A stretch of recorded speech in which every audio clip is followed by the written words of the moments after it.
Bayangkan, di suatu tempat yang tersembunyi di ujung dunia, ada sebuah telaga, bening, sunyi, terlindung dari pandangan manusia selama ribuan tahun.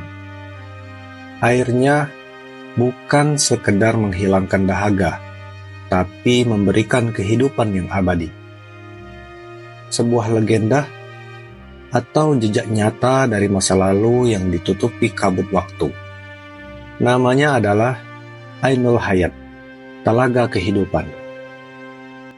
Sesungguhnya dalam kisah-kisah mereka terdapat pelajaran bagi orang-orang yang berakal. Quran Surat Yusuf ayat 111. Cerita ini dimulai bukan dari buku dongeng, bukan dari manuskrip mitologi kuno, melainkan dari Al-Quran dan hadis Rasulullah SAW. Di antara kisah-kisah paling misterius yang pernah dibacakan umat manusia, ada satu yang terus menggelitik rasa penasaran. Kisah Nabi Khidir dan Raja Zulkarnain, dan keberadaan Ainul Hayat, mata air kehidupan. Dikisahkan bahwa Nabi Khidir, sosok misterius yang penuh hikmah dan rahasia ilahi, memperoleh kehidupan yang sangat panjang, bahkan mungkin abadi, berkat meminum dari telaga ini. Dan konon, Raja Zulkarnain, sang penguasa dari timur ke barat, sang pembangun dinding Ya'juj dan Ma'juj, pernah mendekati lokasi ini dalam perjalanannya menjelajahi bumi. Namun, tak satu pun dari kita tahu di mana sebenarnya letak telaga itu. Mengapa Al-Quran dan hadis menyebutnya, namun lokasinya tetap tersembunyi hingga kini?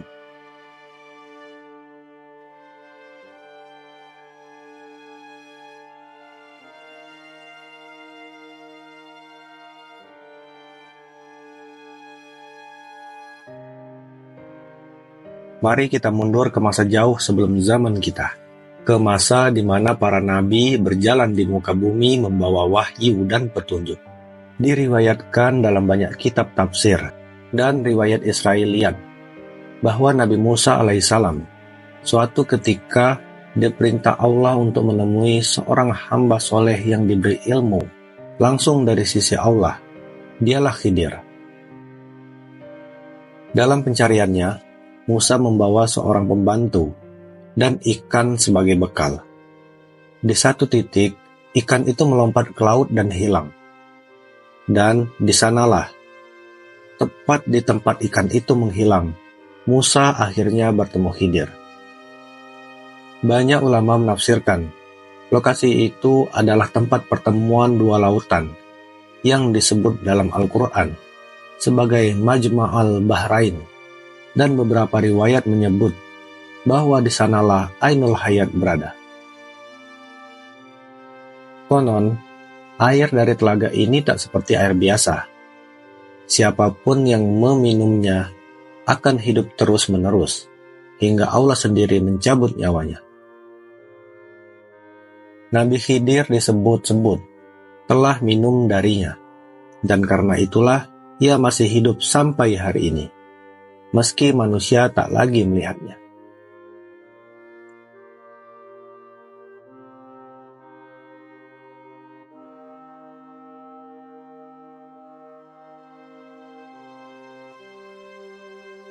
Kisah selanjutnya datang dari Zulkarnain, seorang raja soleh yang disebut dalam surat Al-Kahfi. Allah memberinya kekuasaan dari timur ke barat. Dalam perjalanan panjangnya, disebutkan bahwa ia pernah mencari mata air kehidupan. Sebuah riwayat menyebutkan bahwa Zulkarnain memiliki seorang prajurit setia bernama Khidir. Dalam suatu ekspedisi, pasukan mereka menyebar mencari sumber air kehidupan yang misterius itu. Khidir berjalan ke arah yang berbeda. Ia tersesat di jalur yang tak dilewati pasukan lain, dan di sanalah ia menemukan Ainul Hayat. Ia mandi di dalamnya, dan sejak saat itu, ia tak lagi sama. Riwayat ini tak bisa dipastikan secara mutlak. Namun, inilah benih dari banyak keyakinan ulama salaf mengenai Khidir yang masih hidup dan Ainul Hayat yang mengubah hidupnya selamanya.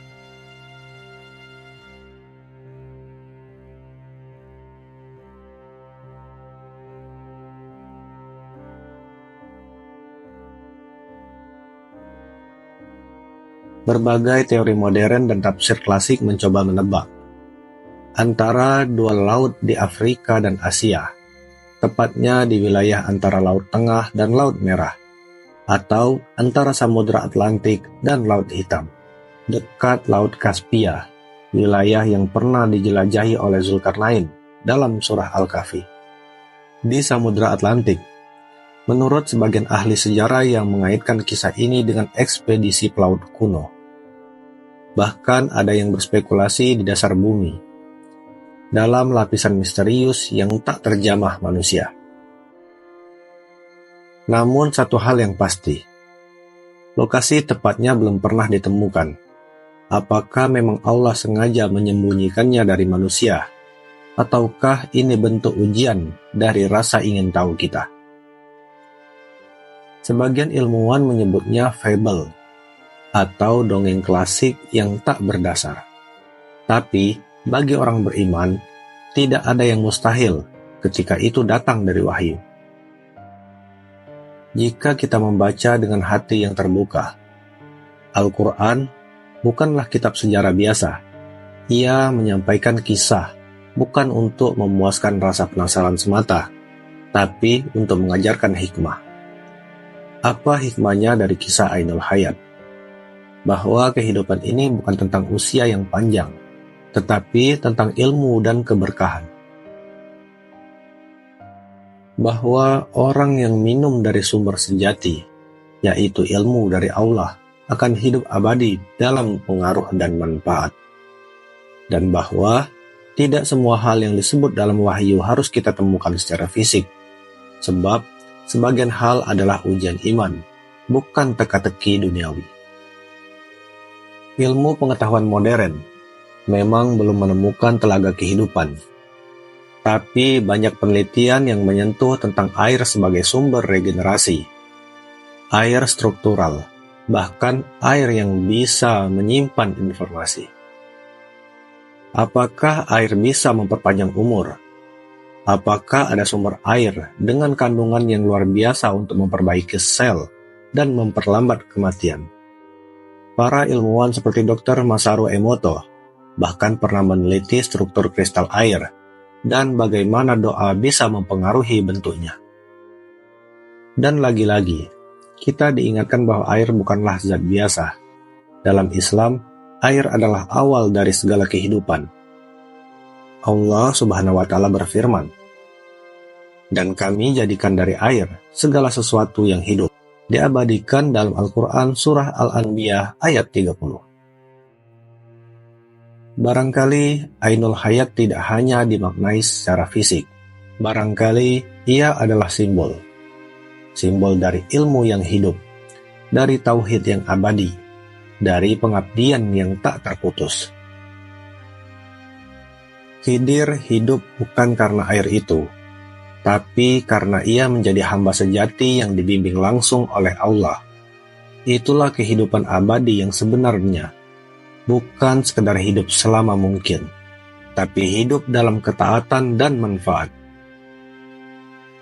Hari ini, ratusan ekspedisi arkeologi, satelit pencitraan bumi, hingga sonar bawah laut telah menjelajahi hampir setiap sudut dunia. Tapi telaga itu belum ditemukan. Apakah ia benar-benar ada secara fisik? Ataukah memang Allah menyimpannya hingga akhir zaman? Atau mungkinkah engkau adalah pencari berikutnya? Jika kau memiliki kesempatan untuk menemukan Ainul Hayat, akankah kau gunakan untuknya? Akankah kau gunakan hidup abadi itu untuk mencari ridha Allah? Atau akan kau gunakan untuk menunda taubat dan menumpuk dunia? Jika kisah ini membuatmu berpikir, bagikan kepada temanmu. Bantu mereka merasakan misteri yang sama. Dan jangan lupa klik tombol subscribe, karena kita akan terus menelusuri kisah-kisah luar biasa dari Al-Quran yang menunggu untuk dibuka. Ainul Hayat, telaga kehidupan, masih menanti ditemukan. Mungkin olehmu, mungkin oleh kita semua, dalam petualangan iman dan ilmu. Jangan hanya hidup lama, hiduplah dalam makna.